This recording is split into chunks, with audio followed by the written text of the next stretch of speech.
Boa noite a você aí do outro lado, começando mais um saldo do dia, sexta-feira também é saldo da semana, saldo deste dia 12 de março de 2021, em que o Ibovespa caiu 0,72%, acumulando ao longo da semana 0,9% de perdas.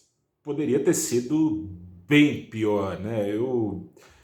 Antes de falar aqui sobre o andamento da semana, o andamento também do pregão dessa sexta-feira, dividir com vocês, a frase que eu mais ouvi conversando com o pessoal do mercado, analistas, gestores, economistas, foi uma frase que é muito atribuída ao ex-ministro da Fazenda, Pedro Malan, que não é de autoria dele, que diz o seguinte, que no Brasil até o passado é incerto.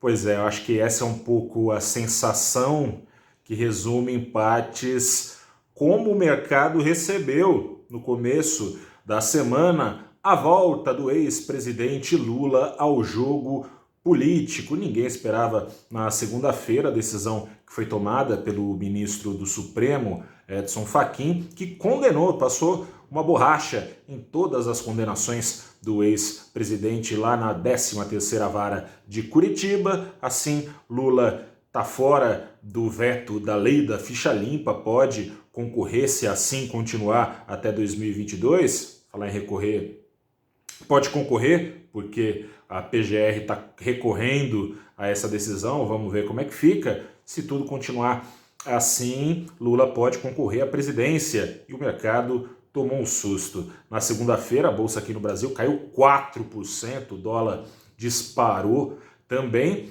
Sugeria então uma queda muito forte da bolsa ao longo da semana e uma alta muito forte do dólar. Dólar que trocou de mão, o dólar fechou a semana em queda, fechou com uma queda de 2,15%, apesar da alta desta sexta-feira, uma alta pequenininha de 0,3%. Dólar à vista fechou a semana aos R$ 5,55. Motivos para aversão ao risco não faltam, evidentemente, motivo para cautela, cautela com a vida, né? No mercado não é diferente, mas o que dominou mesmo a cabeça dos investidores foi essa volta de Lula. E um temor, não exatamente ou não só em relação a Lula, tem algum temor também, investidores temem que ele, caso dispute mesmo a presidência e caso vença, que dê uma guinada na política econômica, a uma política mais intervencionista, uma política não reformista em relação aos problemas fiscais do Brasil. Isso porque nos últimos anos, embora Lula tenha feito superávit primário no seu governo de cabo a rabo, exceto ali na crise de 2008, 2009, né, claro, ali precisou dar uma invertida nas coisas, mas precisou gastar mais e coisa e tal, mas de certa forma Lula fez um governo fiscalmente responsável, especialmente no seu primeiro mandato. Depois ali deu uma desandada no final, né? Precisava pressão eleitoral, né? Pressão eleitoral com a qual investidores têm lidado, né? Nessa eleição antecipada. Mas a aversão do mercado é especialmente ao verniz liberal do presidente Jair Bolsonaro, colocado à prova por esse adversário de peso, né? Pesquisas que já vinham mostrando a popularidade do presidente enquanto faz uma gestão errática na pandemia, popularidade em queda. Pesquisas estão mostrando que Lula faz frente ali a Bolsonaro. No valorinvest.com você pode acompanhar pesquisas apontando, aliás, não só Lula, né? Tem pesquisa apontando que o Ciro Gomes, ex-governador do Ceará, Luiz Henrique Mandetta, ex-ministro da Saúde de Bolsonaro, foi demitido lá no começo da pandemia, o apresentador de televisão Luciano Huck, que é colocado como presidenciável, Moro, eventualmente, enfim, esses candidatos, Haddad, caso Lula não seja elegível, que esses candidatos poderiam fazer frente a Bolsonaro no segundo turno. O mercado, então, Tem um temor aí do Bolsonaro dando uma guinada àqueles tempos de deputado federal em que votava contra reformas, em que tinha uma pauta mais corporativista, olhando muito para os servidores, especialmente da segurança pública, especialmente policiais, militares, uma guinada intervencionista, populista do presidente que votou contra o Plano Real.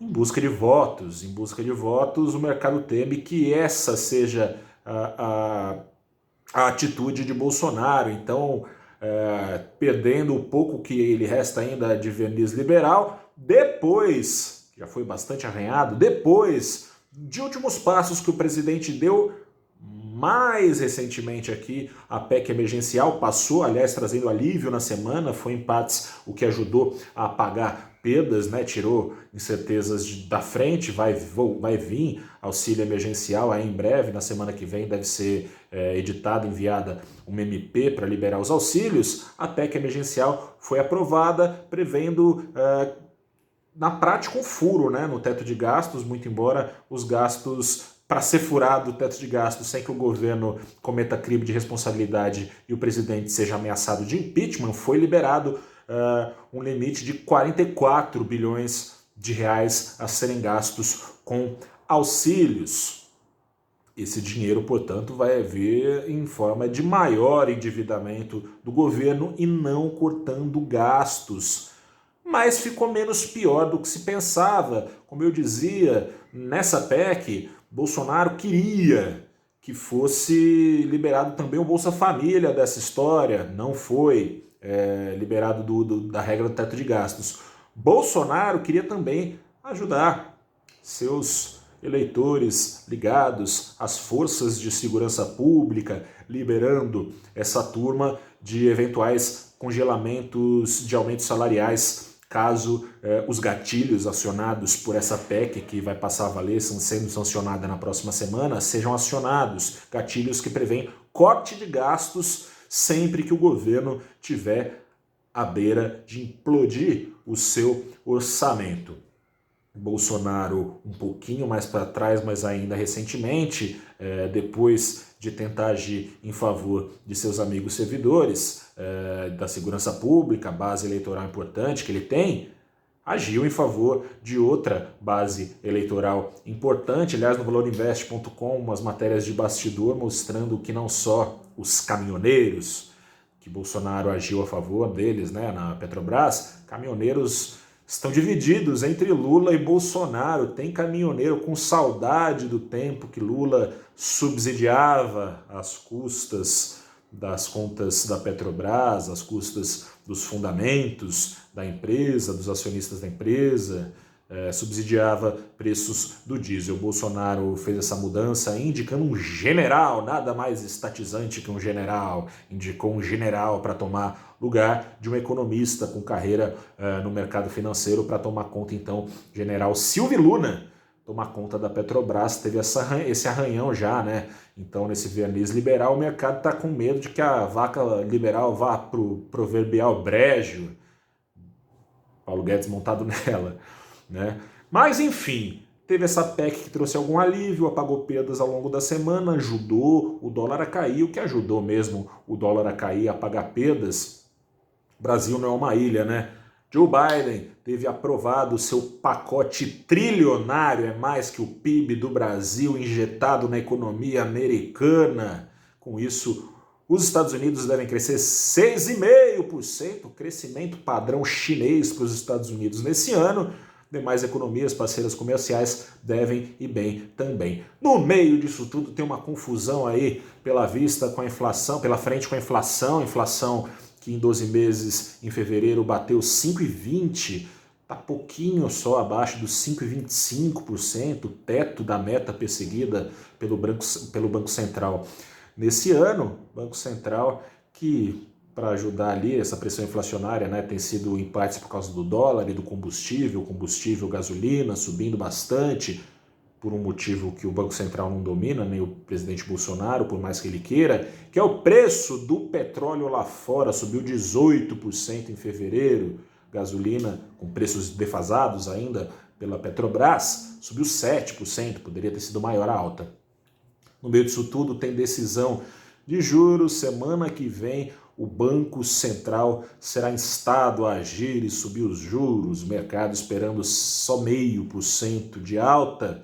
Inflação preocupante poderia até ensejar mais. Os riscos oferecidos pela economia poderiam ensejar mais, mas a economia patinando não deve permitir esse choque de juros que a minoria do mercado aponta, né, para uma alta de 0,75%, 1% na Selic, encerrando uma rota de queda iniciada lá em 2016, primeira alta desde 2015, caso se confirme essa decisão. E, aliás, explica também essa inflação incomodando e o Banco Central não podendo subir os juros para atrair mais dólares ao país, ele ter metido tanto a mão no dólar nessa semana. Falei bastante, te convido a falar mais com a gente, mandar suas perguntas. Na segunda-feira, 8h30 da manhã, te convido para um papo com a Tatiana Pinheiro, ela é economista-chefe da BNP Paribas Asset, também com o Luiz Baroni, que é sócio e diretor da Galápagos. A gente vai bater um papo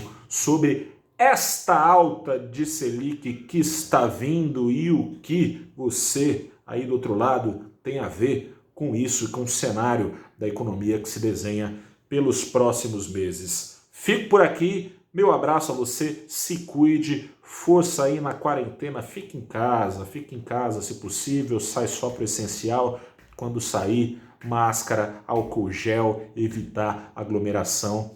Enquanto a vacina não é picada no nosso braço, não tem escapatória. É dureza. Vamos que vamos. Conte com a gente para saber o que está acontecendo com a economia e o que pode acontecer com o seu bolso no valorinvest.com. Eu sou o repórter Gustavo Ferreira, fico por aqui. Até a próxima e tchau.